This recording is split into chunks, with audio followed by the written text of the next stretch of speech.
آخری 10 دن میں لیلۃ القدر رکھی، اعتکاف رکھا ہے۔ پہلی امتوں کے لیے یہ نہیں تھا کہ پچھلے سارے گناہ معاف ہو جائیں، یہ ہمارے لیے کہ ہمارے پچھلے سارے گناہ معاف ہو جاتے۔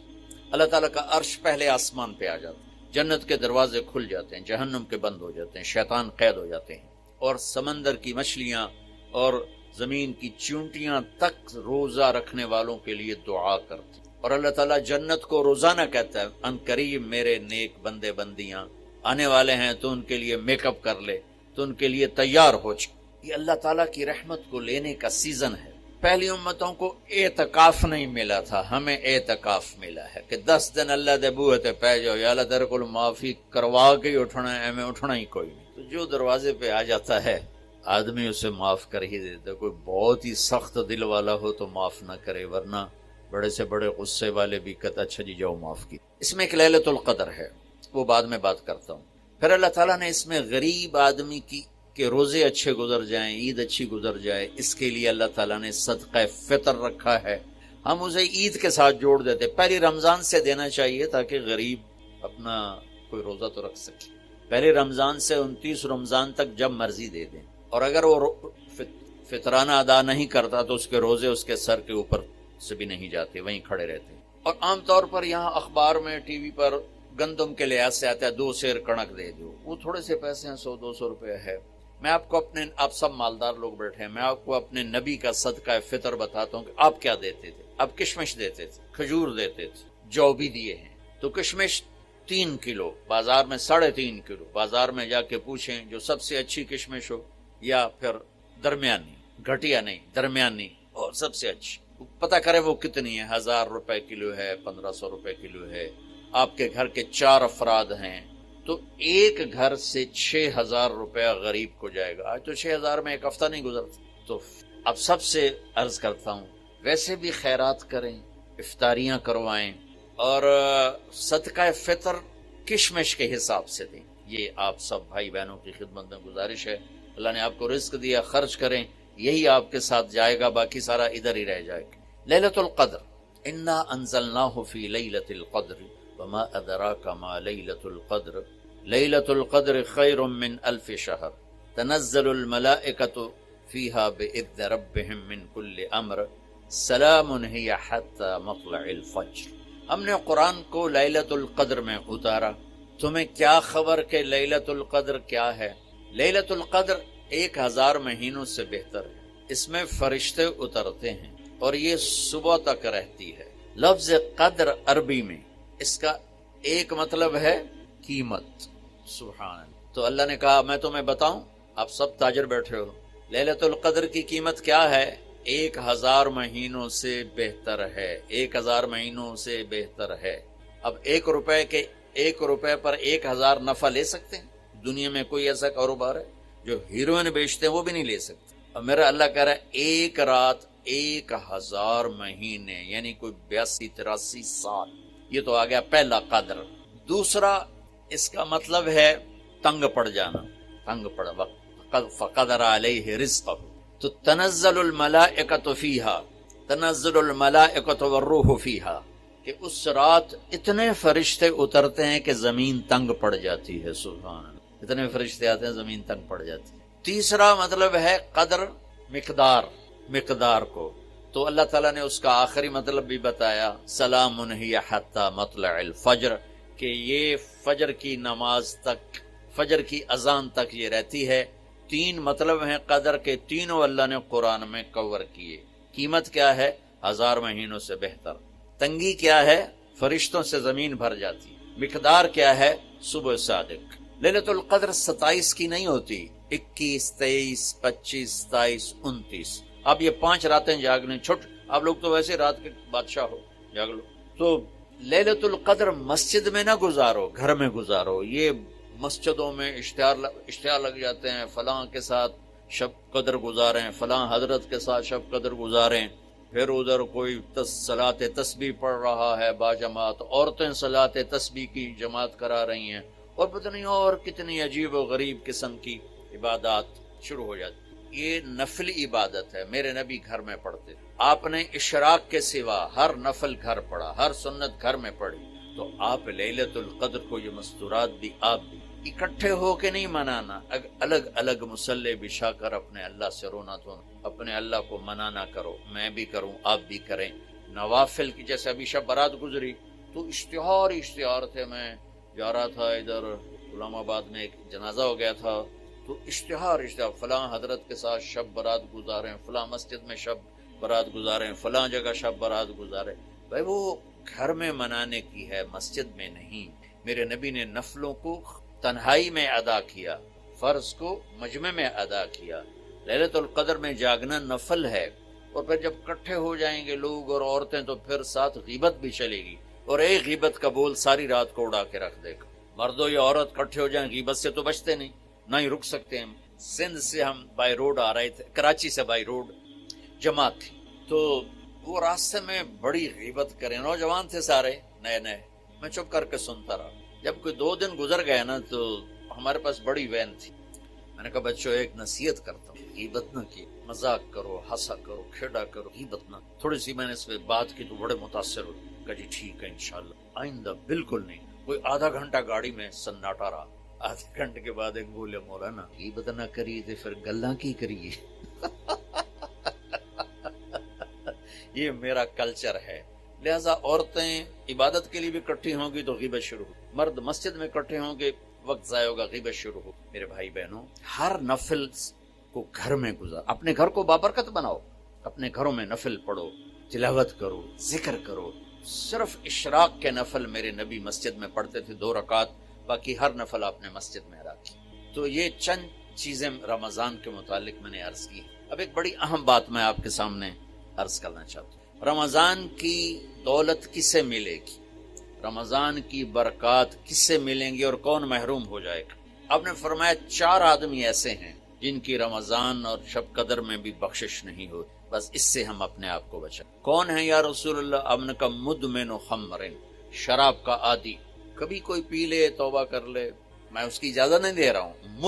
مدمن کا لفظ ہے جو روزانہ شراب پیتا ہے، اس کی رمضان میں بخشش نہیں۔ عاق لوالدیہ، جو ماں باپ کا نافرمان ہے، اس کی بخشش۔ قاطع الرحم، رشتہ داروں سے لڑنے والا، اس کی بخشش۔ المشاحن، دل میں بغض رکھنے والا، اس کی بخشش نہیں۔ ہر وہ چیز جو میرے آپ کے لیے نقصان دہ اللہ نے حرام کر دی، ہر وہ چیز جو میرے آپ کے لیے مفید ہے اللہ نے حلال کر دی۔ سود حرام کر دیا۔ ہمارے پاکستان کی معیشت نہیں، پوری دنیا کی معیشت ڈوبی پڑی، سارے ملک قرضوں پہ چل رہے ہیں، سود نے پوری دنیا کو تباہ کر دی۔ تو میرے اللہ تعالیٰ نے، آپ دیکھتے ہیں میرا اللہ کہتا ہے فَأَذَنُوا بِحَرْبٍ مِّنَ اللَّهِ وَرَسُولِهِ، اگر سود نہیں چھوڑو گے تو میرے اور میرے رسول مل کر تمہارے خلاف جنگ کریں گے۔ آئے مل کر بھوک مٹائیں، بجھے ہوئے چولہے پھر سے جلائیں، غذائی قلت کے شکار ہزاروں افراد آپ کی مدد کے منتظر ہیں۔ آگے بڑھیں اور ان کی امید بنیں، اپنے صدقات اور عطیات NTJ فاؤنڈیشن تک پہنچائیں۔ اپلائی کرنے کے لیے کوئی کمپیوٹر بھی کام نہیں دے گا، یہ آپ اللہ کے فضل سے آپ کی ساری ہم نے 25 کو چھٹی رکھی ہے، 2 راتیں گھر جا کے جاگ لینا، ایک 27 کی ایک 29 کی، تو انشاءاللہ تو اب ویسے بھی آج کل راتیں چھوٹی ہیں تو یقیناً 1 رات تو ہوگی اس میں، 5 راتیں اگر ہم جاگ لیتے ہیں یقیناً 1 رات اس میں شب قدر۔ تو اللہ کے نبی شد المیزر، ان آخری عشرے میں خوب محنت فرماتے، کمر کس لیتے اور ساری زندگی اعتکاف بیٹھے۔ آپ نے کبھی اعتکاف نہیں چھوڑا، فتح مکہ پہ چھوٹا لیکن شوال میں آ کے بیٹھے، 1 مہینہ پورا اعتکاف کیا، پھر 20 دن کیا، پھر 10 دن، پھر 9 رمضان میرے نبی کو ملے، 9 رمضان۔ تو 1 میں اعتکاف چھوٹا اور باقی میں آپ نے مسلسل اعتکاف فرمایا۔ لیلۃ القدر کی صرف تلاش نہیں بلکہ اعتکاف اللہ کے در پر پڑ جانا ہوتا ہے۔ اور یہ نا ایک مناسبت ان سارے فرائض میں مجھے ایک نظر آئی جو میں آپ کے سامنے پیش کرتا ہوں، ٹھیک ہے؟ تو اللہ کی طرف لا الہ الا اللہ، یہ کلمہ معرفت ہے، شناسائی کا کلمہ ہے، لا الہ الا اللہ محمد رسول اللہ، یہ اس کو کلمہ معرفت کہتے ہیں۔ معرفت کہتے ہیں پہچان، کلمے کے ذریعے سے ہمیں اپنے اللہ کی پہچان، نماز کے ذریعے اس کے اندر تعلق پیدا ہوا، تعلق پیدا ہوا۔ نماز کے ذریعے وہ پہچان تعلق میں تبدیل ہو، روزے کے ذریعے وہ تعلق محبت میں تبدیل ہو۔ بھوکے پھر رہے ہیں، عاشق ہوویں عشق کماویں، دل رکھیں وانگ پہاڑاں ہو، سہ سہ بدیاں ہزار علامیں، کر جانے باغ بہاراں ہو، منصور جے چک سولی دتے، جڑے واقف کل اسراراں ہو، سجدیوں سر چائی نہ باہو، توڑے کافر کہن ہزاراں ہو، عاشق سوئی حقیقی جڑا قتل معشوق دے مننے، سر نو جوڑے تے مکھ نہ موڑے، ہمیں 100 تلواراں کھنے کھنے سہے، سچا عشق حسین علی دا باہو، سر دتے تے راز نہ بھن۔ لا الہ الا اللہ محمد رسول اللہ پہچان کرواتا ہے، نماز اس پہچان کو ایک تعلق میں بدلتا، روزہ اس تعلق کو محبت میں بدلتا، اور اعتکاف اس محبت کو عشق میں بدل دیتا ہے۔ اور پھر رمضان کے بعد ہی حج کا سفر شروع ہوتا ہے، پھر عاشق کو ہوتا ہے کہ معشوق کا دیدار ہو، تو احرام عاشقانہ لباس ہے، اور طواف مجنونانہ تلاش ہے کدھر ہے کدھر ہے کدھر، ابھا ڈیکھاں لماں ڈیکھاں، اونچے کوٹھے تے چڑھ ڈیکھاں، ڈٹھی دل کو دیواں ٹیکاں، سجن ملسم کے مر پوساں، خواجہ غلام فرید۔ ہاں تیرے کوچے اس بہانے، مجھے دن سے رات کرنا، کبھی اس سے بات کرنا، کبھی اس سے بات کرنا۔ تو مطاف کوچہ محبوب ہے، اور یہ کلمے سے سفر جو شروع ہوا تھا، یہ اعتکاف پہ آ کے والہانہ عشق میں بدلا، عشق نے پھر اس کو گھر سے نکالا، اس کو کپڑوں سے نکالا، اس کو زیب و زینت سے نکالا، اور اس کو بیوی سے نکالا، بچوں سے نکالا، راحتوں سے نکالا، تیل کنگھی شیشہ سے نکالا، اور بس صرف عاشق اور مجنوں بن کر یہ اب الحب ان یخفا وکم قد کتمتہ فاصبح عندی قد اناخ وطنبا اذا اشتد شوقی ہام قلبی بذکرہ وان رمت قربا من حبیبی تقربا یبدو فافنا ثم احیا لہ ویسعدنی حتی الذ واطربا۔ یہ ایک لڑکی طواف کر رہی تھی، اور یہ ہے طواف کا یہ موضوع، کدھر ہے کدھر ہے کدھر ہے کدھر ہے۔ دیکھو نا، نماز لگتا ہے عبادت ہو رہی، یہ ایک درس کا حلقہ ہے، لگتا ہے کہ ایک عبادت کی ایک شکل ہو رہی ہے، قرآن کی تلاوت عبادت ہو رہی ہے، ٹھیک ہے، سجدے میں پڑا ہوا عبادت ہو رہی۔ طواف کو عبادت لگتا، طواف تو ایک مجنونانہ پھیرے لگ رہے ہیں، پھیرے لگ رہے ہیں۔ یہ اس 3 شعروں کے صدقے میں طواف ہے۔ اسماعیل فرماتے ہیں کہ میں طواف کر رہا تھا تو ایک لڑکی بدو یہ شعر پڑھ رہی تھی، بہت میں نے محبت کو جھٹکا، پر اس نے ڈیرے ڈال دیے، خیمے گاڑ دیے، تنابیں کس دیں اور رسیاں کھینچ دیں، اور میرے سارے وجود کو اپنے عشق میں ڈھانپ کے رکھ دیا۔ اس کا نام آتا ہے، میں بے قرار ہو جاتی ہوں، اس کے لیے تڑپتی ہوں، مجھے زیارت کراتا ہے، زیارت کراتا ہے، میں مر جاتی ہوں، پھر اس کے عشق میں دوبارہ زندہ ہو جاتی ہوں۔ اب اسماعیل جیسا علامہ اور فصیح وہ لڑکی تجھے شرم نہیں آتی؟ حرم میں ایسے شعر پڑھتی ہے۔ اس نے کہا لولت تو قالم احجر عن وسنی، اسماعیل غلط نہ سمجھنا، یہ میرے رب کا عشق ہے جس نے رات کے اندھیرے میں مجھے یہاں پہنچایا ہو۔ پھر وہ کہنے لگی کس کا طواف کر رہے ہو؟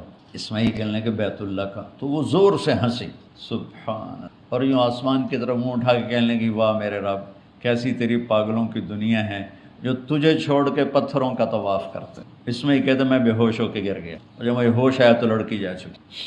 تو یہ ایک ترتیب میرے ذہن میں بنی کہ حج پھر اس کی انتہا ہے کہ مجنونانہ، جوئیں نہیں مار سکتے، کنگھی نہیں کر سکتے، خوشبو نہیں لگا سکتے، بیوی کو نہیں دیکھ سکتے، کرتا نہیں پہننا، شلوار نہیں پہننی، 2 کپڑے کفن کی طرح لے کر آؤ، اور اپنے سارے انداز مٹ جانے، مر جانے، اپنے آپ کو تج کر جانے کے سارے انداز اپناؤ، اس کا نام حج ہے۔ ای الحج افضل قال العج والثج، سب سے اعلیٰ حج کیا ہے؟ شور مچانا۔ اللہ تعالیٰ کہتا ہے ادعوا ربکم تضرعا وخفیا، مجھے پکارنا ہے تو آہستہ آہستہ پکارو اور دھیمے دھیمے پکارو۔ اور جب کہتا حج پہ تو کہتا یہ بھی قرآن کا ایک طریقہ ہے جس کو ایام اللہ کا نام دیا جاتا ہے، کہ اللہ تعالیٰ نے نافرمان قوموں کی نافرمانی پر نبی بھیجا، ٹھکرا دیا، نہیں مانا، اللہ نے کیسے برباد کیا۔ سورہ ہود میں انبیاء کے واقعات اللہ نے ہمیں سنائے، اور زیادہ جن کو سنایا ہے موسیٰ علیہ السلام سب سے زیادہ سنایا ہے، کہ موسیٰ علیہ السلام کا نام قرآن میں 136 دفعہ آیا، 136، اور صرف 2 پارے ہیں جس میں موسیٰ علیہ السلام کا نام نہیں، ایک 5واں ایک 14واں۔ چوتھے پارے میں بھی نام نہیں ہے، لیکن تورات کا لفظ ہے۔ تورات اور موسیٰ علیہ السلام لازم ملزوم، اشارتاً تو پورے قرآن میں ذکر ہے۔ السبت 5ویں پارے میں بھی آتا ہے، السبت 14ویں پارے میں بھی آتا ہے، تو خود بنو اسرائیل کی طرف اشارہ ہو جاتا ہے، بنو اسرائیل سے موسیٰ علیہ السلام کی طرف اشارہ ہو جاتا ہے۔ اس کے علاوہ ہر پارے میں اللہ نے موسیٰ علیہ السلام کا نام درج کی، اور ان واقعات کو اس اہتمام سے حل اتاک حدیث موسیٰ، یہ 136ویں دفعہ یہاں موسیٰ آ رہے ہیں، یہ 30واں پارہ ہے، 136ویں دفعہ موسیٰ آ رہے ہیں۔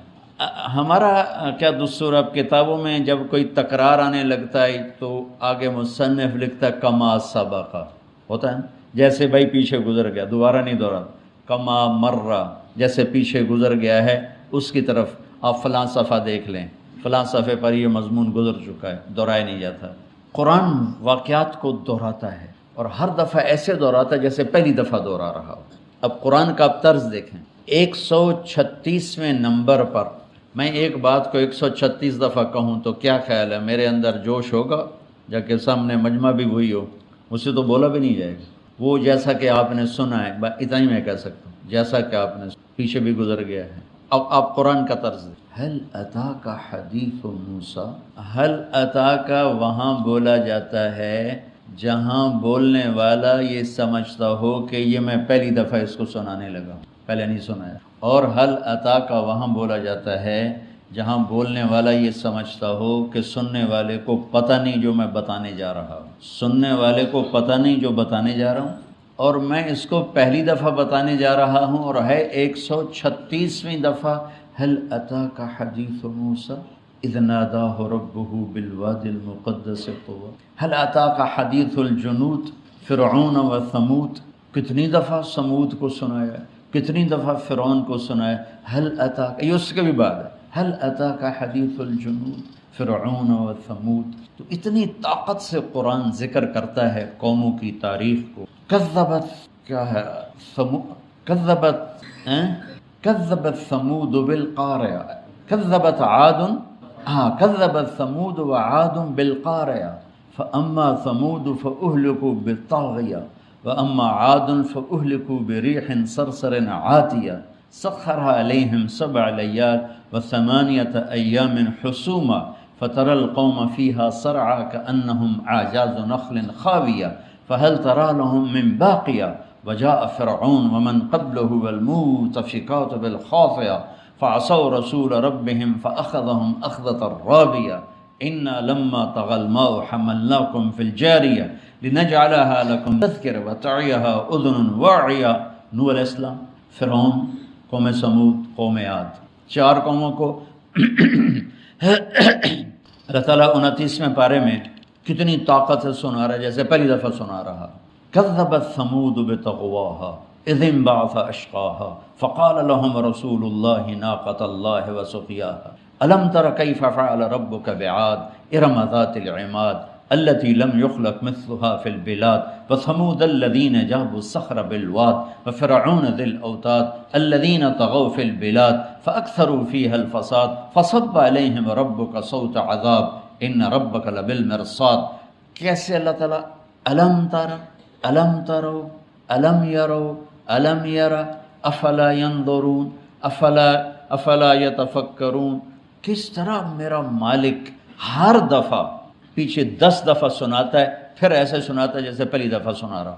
ہر جگہ قرآن واقعہ جب لاتا ہے تو واقعہ ایک ہوتا ہے، انداز بدلا ہوتا ہے، وہ چونکہ ہمیں اتنی سمجھ نہیں کہ اس تبدیلی انداز کو محسوس کر سکیں تو ہم یکسانیت سمجھتے ہیں، حالانکہ قرآن میں کہیں یکسانیت نہیں، ہر لفظ اپنی جگہ پہ ایک داستان ہے، انوکھی نئی نویلی دلہن کی طرح نئی داستان ہے قرآن پاک کی، ہر کہانی، ہر قصہ۔ تو ایک ہے سورہ ہود میں، پیچھے سورہ آراف میں اللہ تعالیٰ نے انہی قوموں کا ذکر کیا، پھر سورہ ہود میں اللہ تعالیٰ نے انہی قوموں کا ذکر کیا۔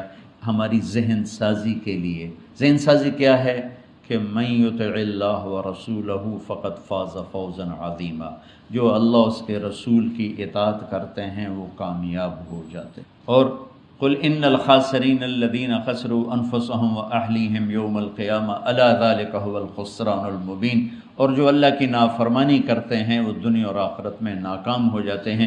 یہ ذہن بنانے کے لیے اللہ فرعون کو لا رہا ہے، سمود کو لا رہا ہے، عاد کو لا رہا ہے۔ قوم عاد کے وہ ڈھانچے نکلے ہیں اب تو وہ میرے پاس فوٹو آیا، اس آدمی وہ مروے کی جو کھوپڑی تھی نا، کھوپڑی اس کے پاس ایک آدمی کھڑا تھا اور کھوپڑی کا اوپر والا حصہ اس آدمی کے قد سے نکلا ہوا تھا، کھوپڑی اس کی گنبد جیسی تھی۔ اللہ تعالیٰ نے ایسے ان کو ہوا کے ذریعے سے اٹھایا اور ٹھا آپس میں ہوا ان کو ٹکراتی تھی، اس طرح ان کی کھوپڑیاں پھٹ گئیں، ان کی گردنیں ٹوٹ گئیں، دھڑ الگ ہو گئے، گردنیں الگ ہو گئیں۔ اور قوم سمود کو تو میں دیکھ کر آیا ہوں، جو سعودی عرب میں مدینہ سے کوئی 250-300 کلومیٹر کا فاصلہ تھا، تو ہم گئے وہاں، توڑ پہنچے، اور وہاں ان کے پہاڑوں میں ینحتون کیا ہے من الجبال بیوتا وثمود الذین جابوا الصخر بالواد، جو انہوں نے پہاڑوں میں گھر بنائے وہ سارے ہم نے جا کے دیکھے۔ وہ عبرت کا نشان، پہاڑ کو کیا ہوگا ویسے، لیکن جب ہم اس علاقے میں داخل ہوئے تو پہاڑوں کی شکل ایسے جیسے کسی نے ان کو مروڑ دیا ہو۔ تو وہ کیا تھا، فرشتے کی چیخ نے پتھروں کی شکلیں تبدیل کر دی۔ آپ وہاں جائیں تو آپ آنکھوں سے دیکھیں کہ ان پہاڑ، اللہ نے اتنی دنیا پھیرائی اور اتنے پہاڑ دیکھے۔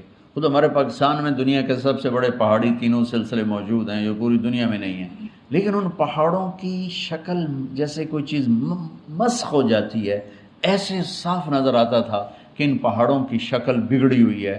تو وہ فرشتے کی چیخ تھی جو اتنی ہیبت ناک تھی کہ پہاڑوں کے بھی کلیجے اکھڑ کے باہر آ گئے، اور ان کی عجیب شکلیں ہوگی، میری آنکھوں میں تو ہیں لیکن میں بتا نہیں سکتا ہوں۔ تو قوموں کے واقعات میں اللہ تعالیٰ نے انسانوں کو سمجھانے کے لیے ایک اس کائنات کو استعمال کیا ہے اور ایک قوموں کے واقعات کو استعمال کیا ہے۔ بہت سی چیزیں ہیں، تو قوموں کے واقعات کو لا کر اللہ تبارک و تعالیٰ یہ بتاتا ہے کہ کامیاب کون ہے، ناکام، تاکہ ہم بعد میں آنے والے لوگ نافرمانی سے بچیں۔ فاتنا بما تعدنا ان کنت من الصادقین، نوح علیہ السلام سے کہہ رہے ہیں ما نراک اتبعک الا الذین هم اراذلنا بادی الرأی، یہ غریب کمی لوگ تیرے پیچھے، ہم تیرے پیچھے چلیں گے تو ہم خود ذلیل ہو جائیں گے، تیرے ساتھ تو کوئی عزت دار بندہ ہی کوئی نہیں ہے، اور تیرے ساتھ تو کوئی شریف آدمی کوئی نہیں ہے۔ اور قریش کہہ رہے ہیں یہ غریب غلام تیرے پاس بیٹھے، ہم تیری بات ہی نہیں سنتے۔ اس وقت سنیں گے جب تو ان غلاموں غریبوں کو اٹھا دے۔ یہ ایک طرز ہے۔ میں نے آپ کو سورہ آراف کا بھی خلاصہ بتا دیا اور سورہ ہود کا بھی خلاصہ بتا دیا کہ قوموں کے واقعات، ان کی تباہی، اور جس قوم کو اللہ نے سب سے زیادہ تباہ کیا وہ قوم لوط ہے۔ اما ثمود فاہلکوا بالطاغیہ، ایک چیخ آئی، سمود برباد۔ اما عاد فاہلکوا بریح صرصر عاتیہ، قوم عاد پہ ہوا آئی، اٹھا کے پھینک دیا۔ فرعون فاخذناہ وجنودہ فنبذناہم فی الیم وہو ملیم، سمندر میں ڈال کے تباہ و برباد کر دی۔ قوم شعیب آگ برسی اور اللہ تعالیٰ نے تباہ کر دیا۔ لوط علیہ السلام کی قوم پر سب سے زیادہ عذاب آئے، سب سے زیادہ عذاب آئے، جو ہم جنس پرستی، اس گناہ کے پیچھے سب سے زیادہ لوط علیہ السلام۔ زمین میں زلزلہ، فرشتے کی چیخ، پتھروں کی بارش، اوپر کا نیچے، نیچے کا اوپر، فطمسنا اعینہم، چہرے مسخ، یہ 5 ٹھا حملے اللہ نے ان کم بختوں پر کیے اور ان کو ایک گندے پانی میں ہمیشہ کے لیے ڈبو دیا، جس کو ڈیڈ سی کہتے ہیں، بحر مردار۔ نہ اس میں کوئی کیڑا پیدا ہوتا ہے، نہ کوئی مینڈک پیدا ہوتا ہے، نہ کوئی مچھلی پیدا ہوتی ہے، کوئی جاندار اس پانی میں کوئی نہیں پیدا ہوتا، اور نہ اس میں کوئی ڈوبتا ہے۔ اب اندر جا کے چھلانگ لگاؤ، آپ ڈوبتے نہیں، وہ پانی اتنا گاڑھا ہے وہ نیچے آپ کو لے ہی نہیں جاتا، آپ یہاں تک ہیں، چاہے آپ 1000 میٹر کی گہرائی میں جا کے چھلانگ لگا دیں، آپ یہاں تک ہوں گے۔ اردن میں ہے یہ، ایک ساحل اردن سے ملتا ہے، ایک ساحل اسرائیل کے ساتھ ملتا ہے۔ وہ آج تک اللہ کے عذاب کے نشان۔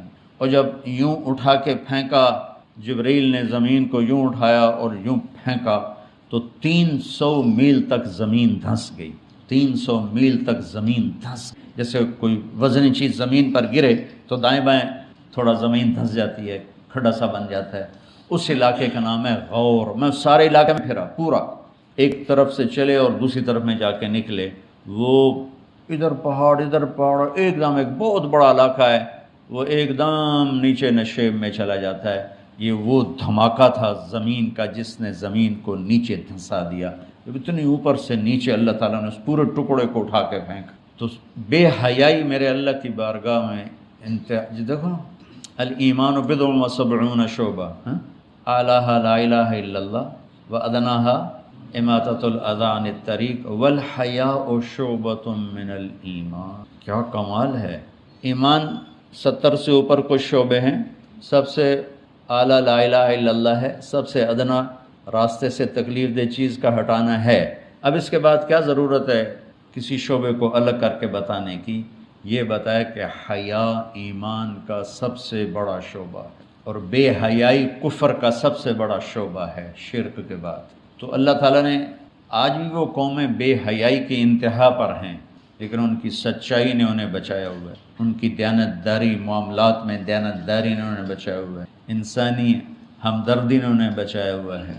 ابھی میں کینیڈا میں تھا، کھلے گھر چھوڑ کے چلے جاتے ہیں، کوئی چوری کا تصور ہی کوئی نہیں. اب ان یورپین ملکوں میں جب مشرقی یورپ وہ ساڑھے ہی بھرا ہے، وہ ساری انگلینڈ سے کاریں چوری ہو کر پولینڈ آتی ہیں.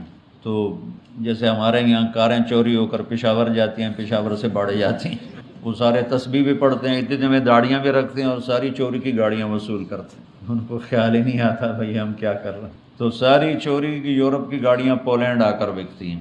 تو یہ Poland, Romania, Bulgaria, Hungary, Yugoslavia یہ سارے ہمارے جیسے ہیں.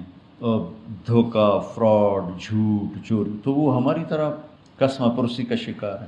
اور جن ملکوں نے یعنی نافرمانی کے اسباب، اور یعنی نافرمانی اس درجے کی کہ عذاب کے سارے اسباب موجود ہیں لیکن رکا ہوا کیوں ہے؟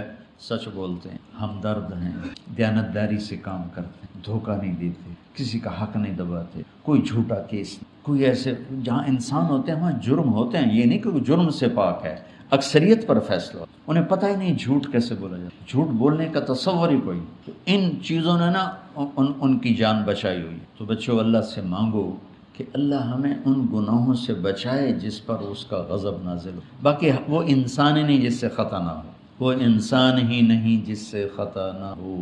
جو توبہ نہ کرے وہ خراب کام ہے، وہ شیطان ہے. توبہ بس سب معاف. صحابہ جیسی ہستیوں سے خطائیں ہوئیں یہ بتانے کے لیے کہ اللہ کا مقرب ہونے میں خطا کوئی آڑ نہیں ہے، گناہ کوئی آڑ نہیں ہے. چونکہ انسان کی فطرت ہے اس سے گناہ ہوتا ہے. ساری دنیا کے جنید بغدادی، شیخ عبد القادر جیلانی، ساری دنیا بن جائے شیخ عبد القادر جیلانی، ساری دنیا بن جائے جنید بغدادی، ایک صحابی کے برابر ہو سکتے؟ صحابہ سے ہر قسم کے گناہ ہوئے ہیں. یہی سمجھانے کے لیے کہ اتنے پائے پہ پہنچ کر بھی انسان کمزور ہوتا ہے، اس سے بھی خطا. کلًا وعد اللہ الحسنی، ہم نے سب کے لیے جنت کا وعدہ کر دیا. جو میں نے کل بھی کہا تھا کسی نیک آدمی کی کمیاں نہ پکڑنا. تو کسی کی کمی مت پکڑو، خاص طور پر اہل علم، اہل تصوف، اہل تبلیغ، نیک لوگ، دیندار لوگ. کبھی تنقید نہ کرو ورنہ گرداب میں آ جاؤ گے، بھنور میں آ جاؤ گے. دھن رے دھنیے اپنی دھن، پرائی دھنی کا پاپ نہ پن. تیری روئی میں 4 بنولے، سب سے پہلے ان کو چن. تجھے کیوں فکر ہے اے گل، دلے صد چاک بلبل کی. تو اپنے پیرہن کی چاک تو پہلے رفو کر لے. ادھر دیکھ ادھر دیکھ، یہ ایسا وہ ایسا، یہ ایسا وہ ایسا، یہ کافر وہ کافر. وہ کسی نے مسلمان ہی رہن دیو یار، سارے نے ٹھوکی جان دیو دوزخ وچ. جویں دوزخ تسی بنائی تے فیصلہ بھی تسی کر. وہ کریم ایک بدو ہے، یا رسول اللہ حساب کون لے گا قیامت کے دن؟ آپ نے کہا اللہ کا موجیں ہو گئی ہیں. کہنے لگا موجیں ہو گئی ہیں. آپ نے کہا کیا موجیں ہو گئی ہیں؟ کہا سخی بادشاہ نب تے بھی چھڑ دے گا، سخی بادشاہ ہے نب تے بھی چھڑ دے گا. اتنے ڈرائی جاندن میں تو نے سوٹا پھیرنا ہی پھیرنا پھیرنا ہی پھیرنا. ایک پڑھا لکھا آدمی تھا، کہنے لگا تسی مولویاں ساڈے کولوں رب کھو لیا. اور رونے لگا کہ تسی مولویاں ساڈے کولوں ساڈا رب کھو لیا. ایڈا ڈرایا جے سانو، ایڈا ڈرایا جے سانو کہ اسی رب تو ہی دوڑ گئے. بشرا ولا تنفرا، یسرا ولا تعسر. تو خیر یہ ایک مضمون تھا. دوسرا مضمون میں نے سوچا تھا کہ سورہ یوسف قرآن کا احسن القصص ہے. نحن نقص علیک احسن القصص بما اوحینا الیک ھذا القرآن وان کنت من قبلہ لمن الغافلین. عجیب بات ہے، اللہ نے یوسف علیہ السلام کا قصہ ایک ہی جگہ سنا کے فنش، پھر پورے قرآن میں کہیں کہیں نام آیا ہے، اور موسیٰ علیہ السلام کا قصہ ادھر ختم ہوتا ہے ادھر شروع ہوتا ہے، ادھر ختم ہوتا ہے ادھر شروع ہوتا ہے. بہت تکرار ہے. اس تکرار کی ایک وجہ یہ کہ جب امت پہ زوال آئے گا، اب زوال تو آنا تھا، بد اخلاقی بد عملی نے آنا تھا، تو اب اس سے نکلنے کا راستہ کیا ہے؟ تو وہ بنو اسرائیل کو دیکھنا پڑے گا کہ موسیٰ علیہ السلام اور ان کے نبیوں نے کس طرح محنت کر کے اپنی امت کو دوبارہ نافرمانی سے نکال کے فرما برداری تک پہنچایا. تو اگر ہم بھی ویسے ہی کریں گے تو ہم بھی ذلتوں سے نکل کر عزتوں کی طرف اور پستیوں سے نکل کر بلندیوں کی طرف آ جائیں گے. لیکن یوسف علیہ السلام کا قصہ سب سے خوبصورت، اللہ کہہ رہا ہے کہ یہ سب سے خوبصورت کہانی ہے جو ہم آپ کو سنانے لگے ہیں. اور یہ پورے قرآن میں ایک ہی صورت ہے، مکمل صورت ہے، مسلسل صورت. اور یوسف علیہ السلام اور موسیٰ علیہ السلام میں کچھ مطابقتیں ہیں، یعنی کچھ آپس میں ملتے جلتا نظام چلتا ہے. یوسف علیہ السلام کے قصے میں ماں کا ذکر کوئی نہیں، باپ کو ہائی لائٹ کیا ہے. موسیٰ علیہ السلام کے قصے میں باپ کا ذکر کوئی نہیں، ماں کو ہائی لائٹ. ایک نبی کے ذریعے سے ماں کا مقام بتایا ہے اور ایک نبی کے ذریعے سے باپ کا مقام بتایا ہے. اور بطور باپ جیسا یعقوب علیہ السلام کو قرآن نے پیش کیا ہے اور کسی کو نہیں پیش کیا، کسی اور کو پیش نہیں. یوسف علیہ السلام کو پانی میں پھینکا گیا، موسیٰ علیہ السلام کو بھی پانی میں پھینکا گیا. یوسف علیہ السلام کو پھینکنے والے بھائی تھے اور موسیٰ علیہ السلام کو پھینکنے والی ان کی والدہ تھی. موسیٰ علیہ السلام جا کے مصر کے دربار میں پہنچے اور یوسف بھی پانی سے نکل کر مصر کے دربار میں پہنچے. یوسف علیہ السلام پہ تہمت لگی، موسیٰ علیہ السلام سے خطا ہو گئی، تہمت نہیں ہوا، کیا ہو گیا؟ قتل ہو گیا. موسیٰ علیہ السلام کو مصر سے بھاگنا پڑا، یوسف علیہ السلام کو مصر میں قید ہونا پڑا. موسیٰ علیہ السلام کنعان سے دوبارہ مصر آئے اور یوسف علیہ السلام نے کنعان سے اپنے سارے عزیز و اقارب کو دوبارہ مصر میں بلا لیا. موسیٰ علیہ السلام کا بچپن ماں کے گرد گھومتا ہے، یوسف علیہ السلام کا بچپن باپ کے گرد گھومتا ہے. یوسف علیہ السلام کو بھائیوں نے دھکا دیا اور موسیٰ علیہ السلام کو بہن نے ماں تک پہنچایا. وہاں بھائیوں نے دھکا دیا، باہر نکال. یہاں بہن نے ہیلے کے ساتھ واپس ماں کی گود میں پہنچایا. بہت ساری مناسبات ہیں، اچانک جو ذہن میں آئی میں نے سنا دیا. اب غور کرو گے تو اور بہت سی نکل آئیں گی. میرے پاس تو ٹائم تو ہوتا ہے لیکن میرا سر ساتھ نہیں دیتا ہے. تو رمضان میں تو اب کوئی کام نہیں ہے، بیٹھے رہنا ہوتا ہے، لیکن دماغ ساتھ نہیں دیتا تھکاوٹ کی وجہ سے. یوسف علیہ السلام کو خواب آتا ہے، وہ خواب اپنے باپ کو بتاتے ہیں. انی رأیت 11 کوكبا والشمس والقمر رأیتهم لی ساجدین. بچے کو باپ اپنے ساتھ اس طرح جوڑے مانوس کرے کہ بچہ دل کا حال باپ کو بتائے یا ماں کو. یہاں سے یہ سبق ملتا ہے. آج کل کے بچوں کو خواب آئے گا نا تو دوست کو بتائیں گے، ابے کو نہیں بتائیں گے، کیونکہ ابا موبائل سے فارغ نہیں ہے، کمپیوٹر سے فارغ نہیں ہے، اور اماں کو بھی ڈرامے سے فرصت نہیں ہے، تو وہ دوست کو بتائے گا. آج کے ماں باپ نے اولاد سے دوستی ختم کر دی. ایک گھر میں رہ کر دوستی نہیں، ہاں جی کھانا کھا لو، کپڑے پہن لو، اسکول چلے جاؤ، ٹیوشن کے لیے چلے جاؤ، ٹیوٹر آ گیا چلے جاؤ، قاری صاحب آ گئے چلے جاؤ، کتنے گریڈ آئے، کتنے اے آئے، کتنے بی اے کے بھیج دے، پتہ نہیں اے بھی کتھوں آ گیا نا مرادن. تو یوسف علیہ السلام اپنے دوست اپنے بھائی کو نہیں سناتے، اپنے ابا کو سناتے. یہ ایک سبق ہے والدین کے لیے کہ اولاد کو اتنا اعتماد دو کہ اپنے دل کی بات تمہیں بتا سکے، اپنا ہمدم ہم راز تمہیں بنائیں، دوستوں کو نہ بنائیں. دوستوں سے غلط مشورے آئیں گے، ماں باپ سے صحیح مشورے آئیں گے، لیکن جب ایک قانونی سی زندگی بن جاتی ہے، اور خاص طور پر آج کا جو نظام تعلیم ہے، اس نے ایک بے رحم فضا پیدا کر دی. ایک معصوم ننھا 3 برس کا بچہ وہ اسکول کا بوجھ لے کے جاتا ہے روتا ہوا، آتا ہے روتا ہوا. اس کے دل میں ماں باپ کی محبت جنم ہی نہیں لیتی. جنم لی ہوئی محبت مر کے دفن ہو جاتی ہے، ختم ہو جاتی ہے. اس کے سارے نیورون جل جاتے ہیں جب اس کے اوپر پریشر ڈالا جاتا ہے. پیچھے سے بجلی کا پریشر زیادہ آئے گا، یہ اڑ جائیں گے. ایسے جب اس پر پریشر پڑتا ہے، کبھی ٹیوشن، کبھی اسکول، کبھی گریڈ، کبھی ادھر، تو اس کے سارے وہ نیورون جو ہوتے ہیں وہ جل جاتے ہیں. جب وہ شعور میں آتا ہے تو وہ سمجھتا نہیں ماں باپ کون ہے، دماغ تو ختم ہو چکا ہے۔ تو یوسف علیہ السلام اپنے والد کو بتا رہے ہیں کہ میں نے یہ خواب دیکھا۔ والد خواب کی تعبیر جاننے والے ہیں، وہ فرماتے ہیں بھائی کو نہ بتانا، بھائیوں کو نہ بتانا کہ کہیں کوئی چکر نہ چلا دیں تیرے خلاف۔ اس سے پتہ چلتا ہے کہ ایک حدیث استعینوا علی امورکم بالکتمان فإن صاحب النعمت محسود، اگر اللہ تعالیٰ کوئی تمہیں دے تو چھپانے کی کوشش کرو، کہ نعمتوں کو دیکھ کر کچھ لوگ محبت کرتے ہیں، کچھ لوگ حسد کرتے ہیں، اور حسد کی نظر آدمی کو کھا جاتی ہے، اور حسد کا ایسی بیماری کہ اس کا علاج ہی کوئی نہیں۔ اللہ نے کہا دشمن کا علاج ہے کیا؟ ادفع باللتی ہی احسن، دشمن کے ساتھ اچھا سلوک کر، وہ تیرا دوست ہو جائے گا۔ اور حاسد کا اللہ نے کہا علاج کوئی نہیں، تو کیا کر کبا مجھ سے پناہ مانگ، ومن شر حاسد اذا حسد، کہ حسد کا اللہ نے علاج نہیں بتایا، سن رہے ہو؟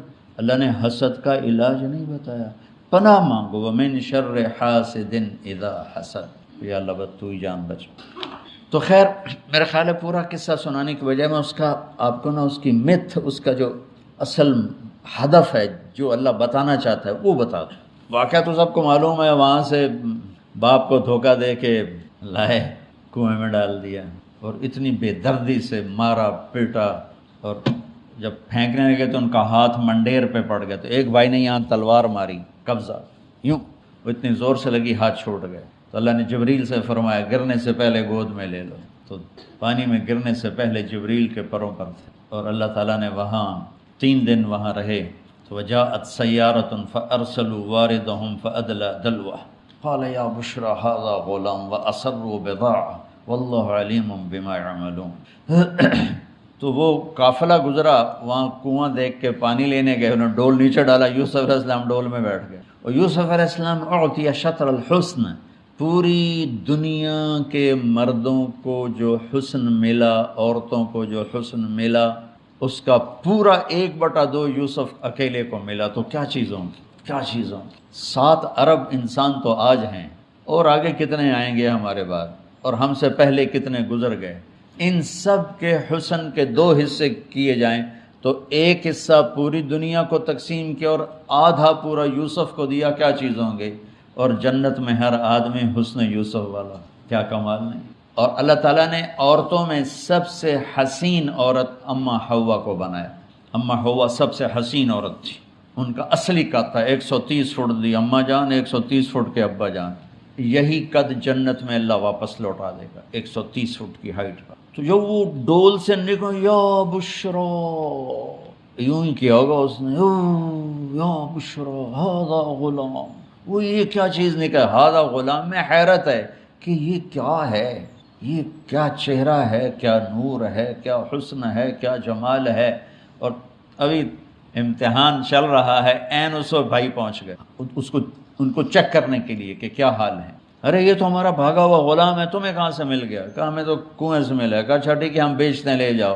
وشروہ بثمن بخس دراہم معدودہ وکانوا فیہ من الزاہدین۔ تو مصر کے گورنر نے خریدا تو اکرمی مثواہ عسیٰ ان ینفعنا او نتخذہ ولدا، اور موسیٰ علیہ السلام کو بھی کہا فرعون کی بیوی نے قرۃ عین لی ولک عسیٰ ان ینفعنا او نتخذہ ولدا۔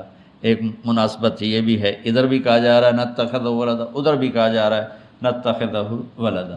تو وہاں فرعون نے کہا تیری ٹھنڈک ہوگا، میری تو نہیں لگتا، میں تو لگتا ہے یہی مینوں مارے گا۔ تو ولما بلغ شدہ آتیناہ حکما وعلما وکذلک نجزی المحسنین۔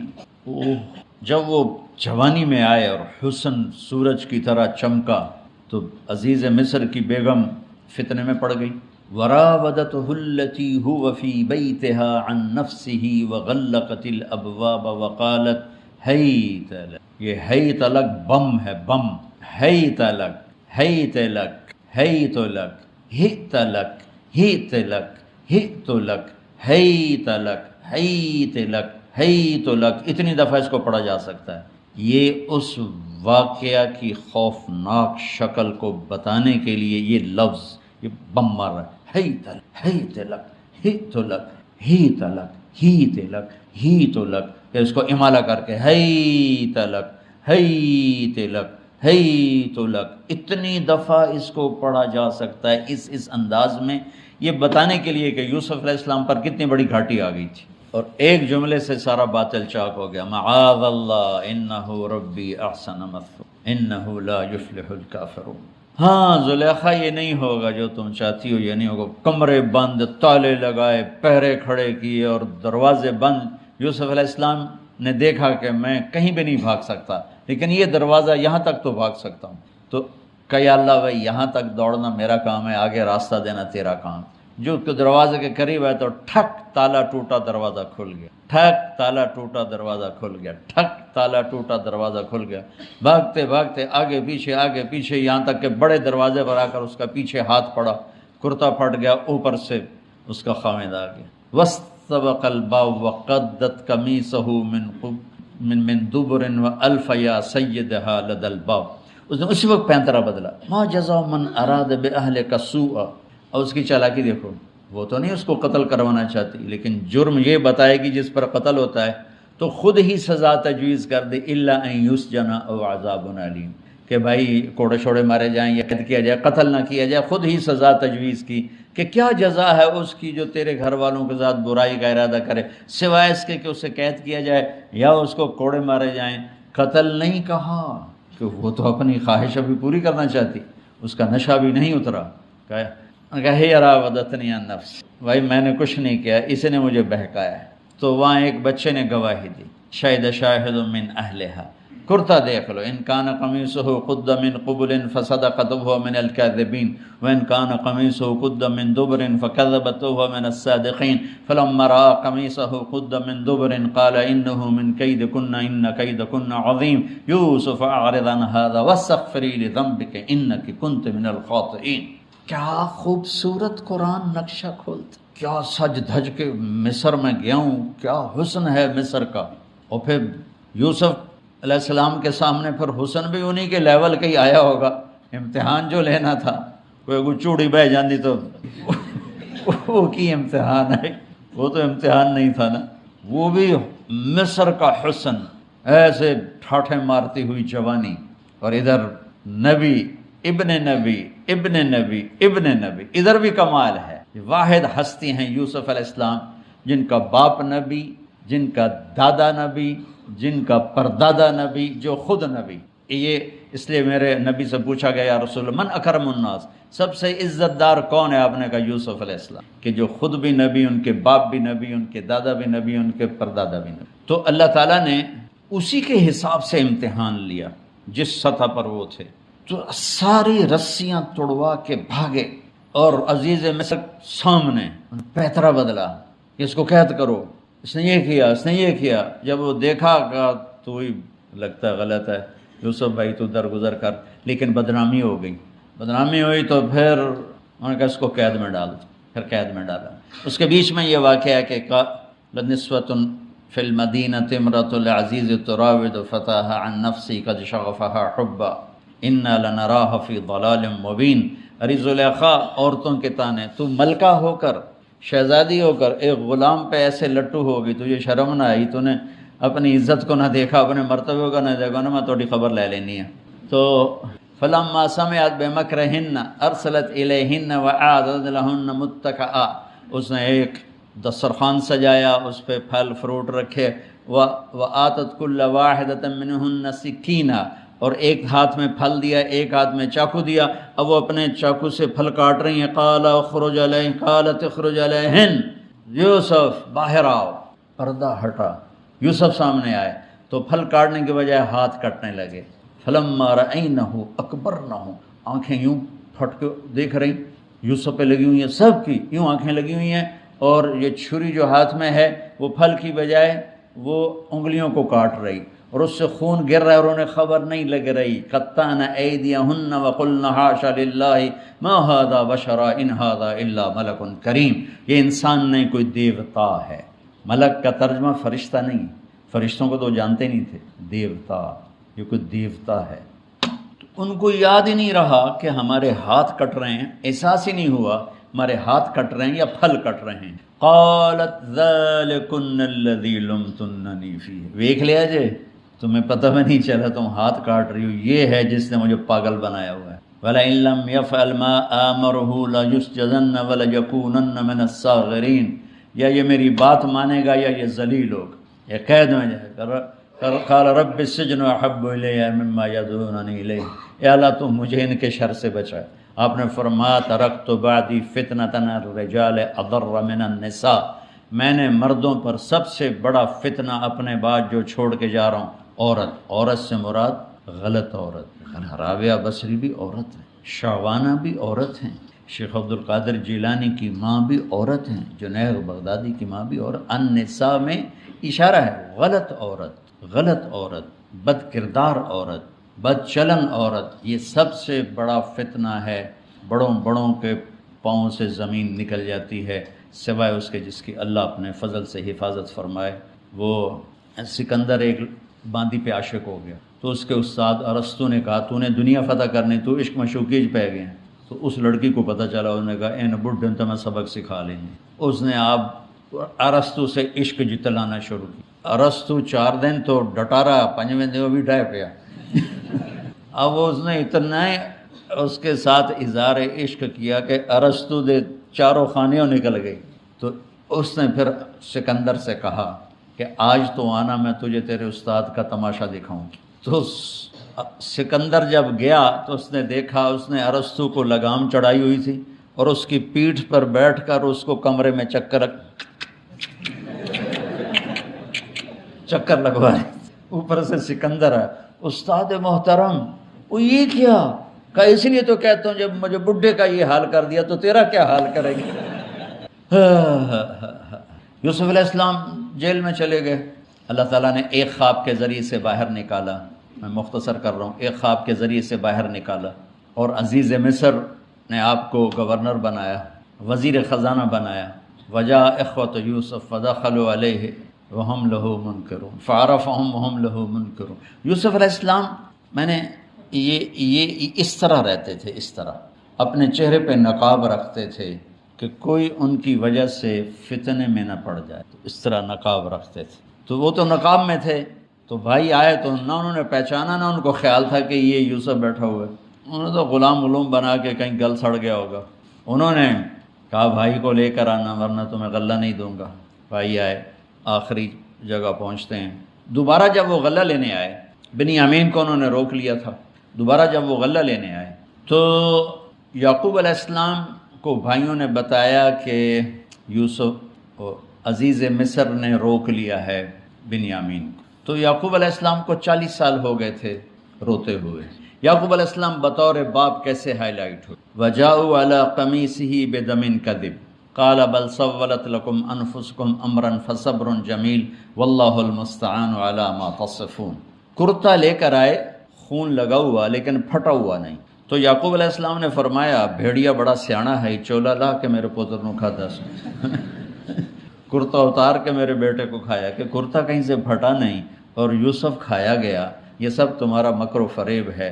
لیکن فصبر جمیل کا کیا مطلب ہے کہ بچوں تم نے بڑا ظلم کیا ہے لیکن میری زبان سے کبھی تانا نہیں سنو گے، میرا صبر رہے گا، موت تک رہے گا، تمہیں کبھی برا بھلا نہیں کہوں گا۔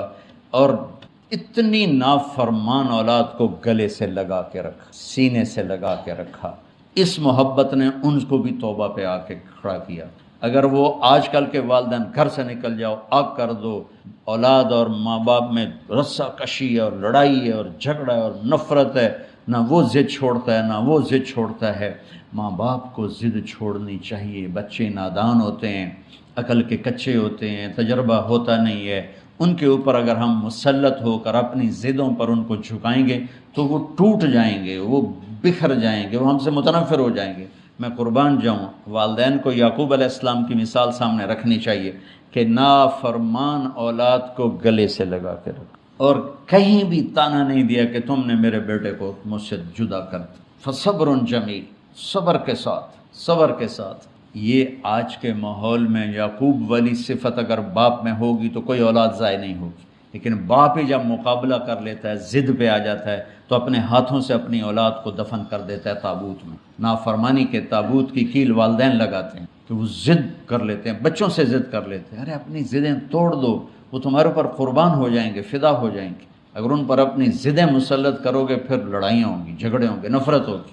تو یعقوب علیہ السلام بطور باپ انتہائی ہائی لائٹ ہوئے ہیں، انتہائی، کہ کس طرح اتنا بڑا جرم کرنے والی اولاد کو بھی گھر میں بٹھا کے اکٹھے کھانا کھا رہے ہیں، اکٹھے اٹھ، 40 سال سے یہ سلسلہ چل رہا ہے، اور روتے روتے آنکھیں چلی گئی ہیں۔ اور انما اشکو بثی وحزنی الی اللہ، کہ میں تمہیں تو کچھ نہیں کہہ رہا ہوں، تلا تفتح تذکر یوسف حتی تکون حردا او تکون من الہالکین، ابا جان آپ تو تباہ ہو جائیں گے، برباد ہو جائیں گے، یوسف کے غم میں آپ مر جائیں گے۔ کہا میں تم سے تو کبھی کچھ نہیں کہا، تمہیں کبھی کوئی تانا دیا؟ انما اشکو بثی وحزنی الی اللہ، اللہ کے سامنے روتا ہوں، تمہیں تو کبھی کچھ نہیں کہا۔ یہ بطور باپ، تم بھی بہت سے شادی شدہ ہو، تمہارے بچے چھوٹے چھوٹے ہو چکے ہیں، تم جو مولوی ہوتے ہو بہت جلدی بچے کو جنید بغدادی بنانا چاہتے ہو، پیدا ہوتے ہی سر پہ ٹوپی، دودھ پیتا بچہ سر پہ ٹوپی۔ ارے بھائی کیا کر رہے ہو؟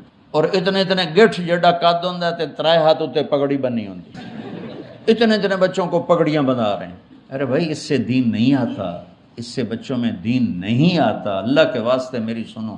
یعقوب علیہ السلام کو پڑھو تاکہ تمہیں پتہ چلے کہ بچوں کو دین پہ کیسے لانا ہے۔ عام طور پر سورہ یوسف میں یوسف علیہ السلام کو ہائی لائٹ کیا جاتا ہے، میں یعقوب علیہ السلام کو ہائی لائٹ کرتا ہوں کہ میں ان کو بطور باپ جو دیکھتا ہوں وہ کوئی یوسف علیہ السلام سے کم درجے کی اہمیت نہیں ہے یعقوب علیہ السلام کی سورہ یوسف میں، لیکن سارے مفسرین بھی اور واعظین بھی اور خطیب یوسف یوسف یوسف یوسف۔ وہ جو جواد وسیم کا لطیفہ شاید آپ کو اس نے سنایا کہ نہیں، کہ ایک دیہاتی خطیب ان پڑھ وہ بیان کر رہا تھا جدو یوسف علیہ السلام نے بھائیوں نے کھوئے سٹیا تے آواز آئی، آگے بھول گیا، جب بھول گیا تو او مومنو او مسلمانوں سنو، گیان نال سنو، خیال نال پھر نہ کہنا مولوی نے مسئلہ نہیں دسیا۔ جدو یوسف علیہ السلام نے بھائیوں نے کھوئے سٹیا تے آواز آئی، آگے پھر بھول گیا۔ پھر تیسری دفعہ انہوں نے کہا اب تو کچھ بتانا پڑے گا ورنہ تو میرا پول کھل جائے گا۔ اے مومنو میری گل سنو، کان کھول کے سنو، جاگ کے سنو، مینوں ویکھ کے سنو، میں بڑی وڈی گل تانوں کرن لگا، سنو پھر نہ کہنا مولوی نے مسئلہ نہیں دسیا۔ جدو یوسف علیہ السلام نو بھائیاں نے کھوئے سڑیا تے آواز آئی گڑوں۔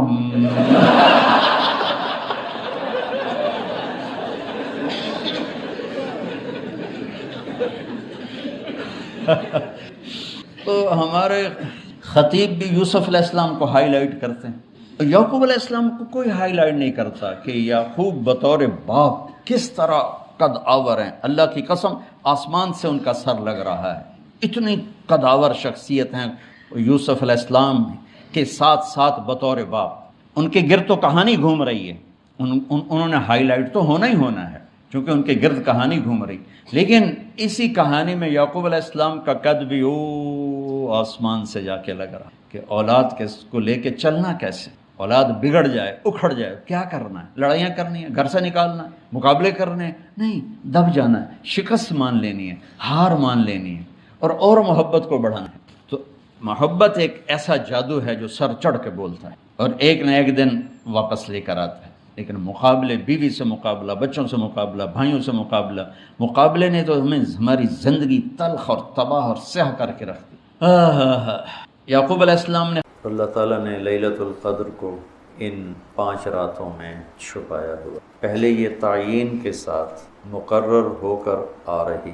آپس کے جھگڑے ایسی نحوست ہیں کہ آپ خیمے سے باہر آئے، 2 صحابہ آپس میں ان کی کوئی تلخی ہو، ان کی آوازیں اونچی ہوں، جھگڑا بڑھ گیا، تو آپ نے باہر تشریف لا کے فرمایا کہ میرے اللہ نے مجھے شب قدر بتا دی تھی کہ فلاں رات ہوا کرے گی، لیکن تم لوگوں کے جھگڑے کی وجہ سے اللہ تعالیٰ نے اس کو اٹھا لیا اور چھپا دیا، اور اب تم اسے طاق راتوں میں تلاش کرو، 21 میں، 23 میں، 25 میں، 27 میں، 29 میں اس کو تم تلاش کرو۔ آپس کا اختلاف صحابہ کا تھا، 2 صحابی آپس میں کس بات پہ الجھ گئے پتہ کوئی نہیں۔ بظاہر تو وہ ایک تعیین اور ایک تقرر مقرر عدد مقرر رات اٹھ گئی، لیکن یہ بہت بڑی خیر ہوئی۔ اگر یہ رات متعین ہوتی کہ 21 کی رات شب قدر ہوا کرے گی، یا 27 یا 23 یا 25 یا،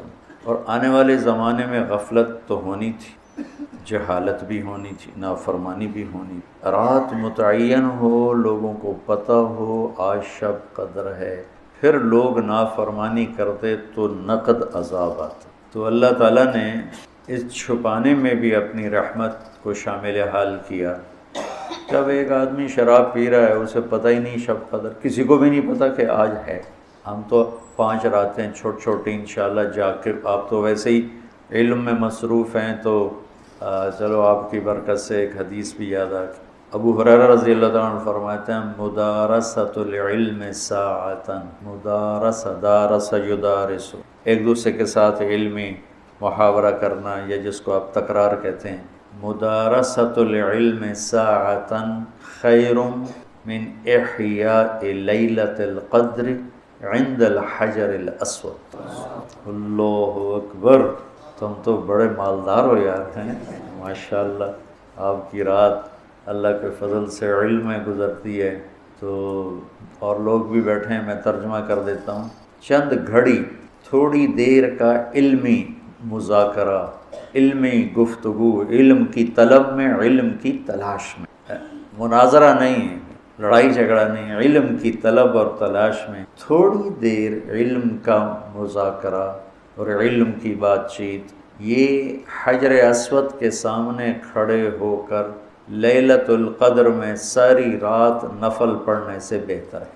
لیلۃ القدر بذات خود خیر من الف شہر ہے، ٹھیک ہو گیا، اور حرم کی ایک نیکی 1,00,000 کے برابر ہوتی، یہ بھی ٹھیک ہے، معلوم ہے حرم مکہ کی ایک نیکی 1,00,000 کے برابر، تو یہ رات حرم میں 1,00,000 راتوں کے برابر ہوگی۔ 1,00,000 کو 1,000 سے ضرب دیں تو کتنا بنے گا؟